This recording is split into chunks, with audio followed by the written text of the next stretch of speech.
Some people love to keep dangerous animals as pets, but that love isn't always mutual. Take it from a woman who slept happily with her pet python in bed for several weeks. That is, until she took it to the vet one day and discovered a horrifying truth. Stick around as we uncover her shocking discovery and several other thrilling stories of dangerous man-eaters that humans have kept as house pets. A woman who, for the sake of this video, we'll call Mia, decided a snake would be the ideal pet for her, so she brought home a lovely python, Fangs. Mia spent a lot of time with Fangs, bonded with him, curled up with him in bed. They were the best of buds until one day, Fangs suddenly stopped eating, for a shocking reason, as vets would discover. Let's backtrack though. Why Mia thought it was the best idea to bring home a 7-foot-long reptile to cuddle up with, we'll never know. The neighbours tried warning her. Of course, they were distressed that a man-eating python was living across the street from them. They turned out to be right too, but until Mia discovered the truth, she gave her pet a cute name, ignored the neighbours' warnings, and took him in. At that time, all she wanted was to bond with her new housemate. Some people may think having a snake as a pet is weird or even terrifying, but Mia never had any problems. Now, Mia had always kept Fangs in a vivarium with a heat lamp, as is usual for pet pythons, but she'd been feeling lonely lately and wanted to take the relationship to the next level. She felt they could bond better, so she allowed the snake to curl up with her in bed. The snake cuddled up against her and then sprawled out on her body, and Mia loved every part of it.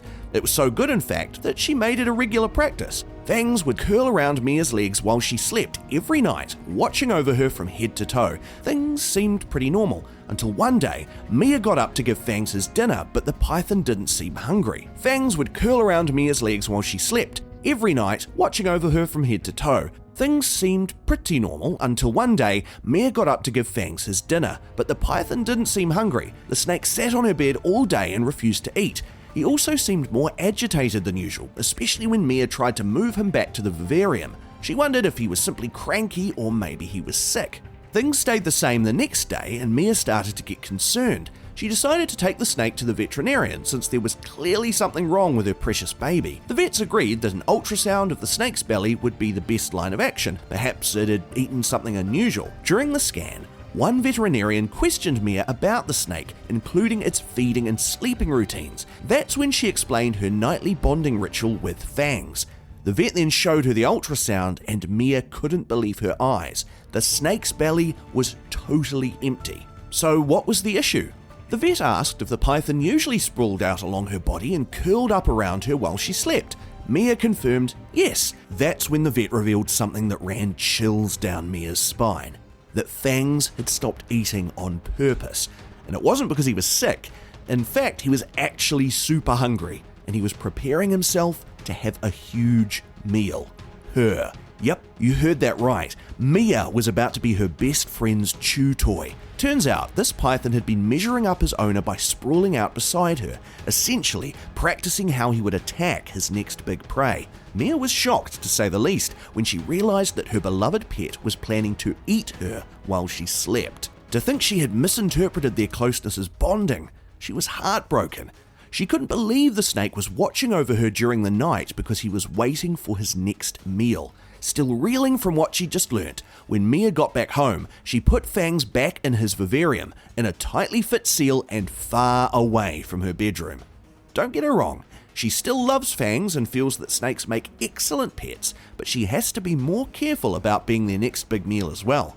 Boundaries are important. Mia was so happy to have avoided a gruesome death that she posted her experience on social media in the hopes that other snake owners would learn from her mistakes and be more cautious about where they kept their slithering pets.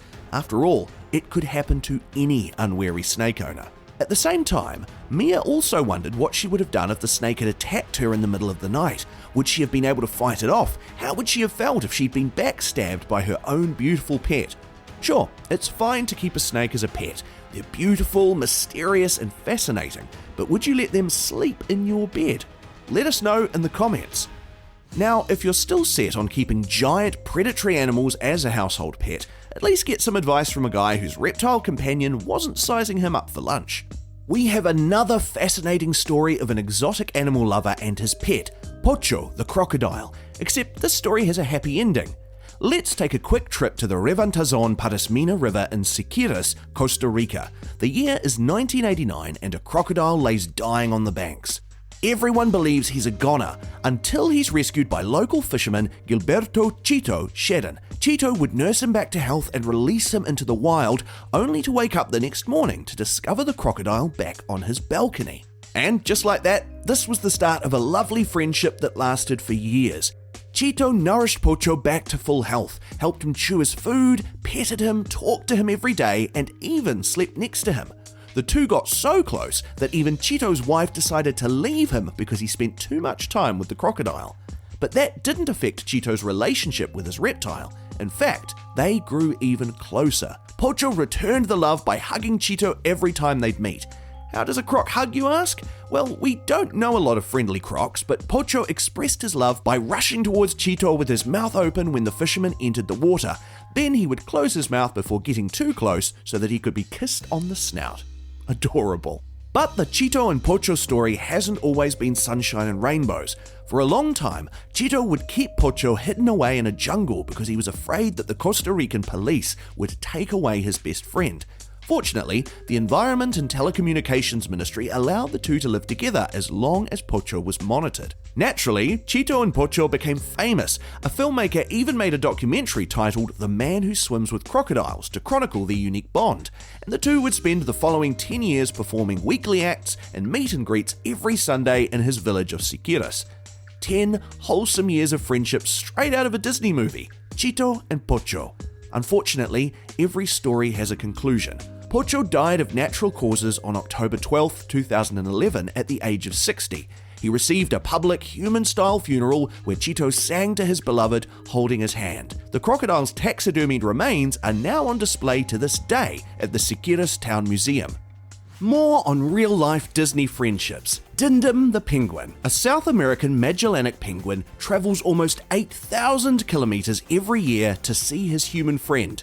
Yep, 8,000 kilometers. Dindim's special person is someone by the name of João Pereira de Souza, a 71-year-old retired bricklayer and part-time fisherman who lives on an island off the coast of Rio de Janeiro, Brazil. You see, back in 2011, João saved Dindim's life and the adorable penguin hasn't forgotten it since. Dindim washed up on the shore in 2011, sick and drenched in oil, when Pereira de Souza saved him. João spent over a week cleaning Dindim's tarred feathers and nursing him back to health by feeding him fish to help him regain his health. When Dindim was strong enough, de Souza took him to the sea to release him. But Dindim refused to leave. He stayed with de Souza for 11 months until he suddenly disappeared after changing his coat with fresh feathers. Everyone said he wouldn't come back, but de Souza never lost hope. He waited every day to see when his friend would come back, and all that waiting didn't go to waste. Dindim comes to see his friend every year in June and leaves in February,